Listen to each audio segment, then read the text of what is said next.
आज यहाँ मदरसे में बच्चों के जो सम्मानित पुरस्कार सम्मान समारोह आयोजित किया गया है। इसमें इस नगर के चेयरमैन प्रतिनिधि श्री रियाज साहब, मंच पर मंचासीन विद्वतजन, सामने आसीन बुद्धिजीवी एवं प्यारे बच्चों,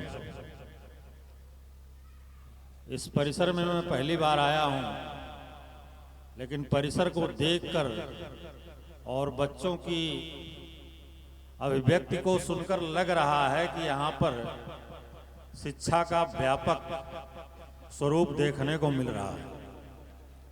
ये बहुत अच्छी बात है। आप देश के भविष्य हैं। आप लोगों से ये गुजारिश रहेगी कि अच्छी से अच्छी तालीम लें, देश का, समाज का नाम रोशन करें।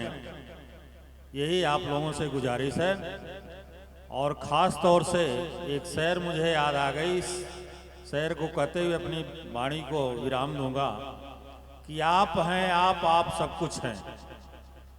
आप हैं, आप सब कुछ हैं। अरे और तो और कुछ भी नहीं। धन्यवाद। बहुत बहुत शुक्रिया। Thank you.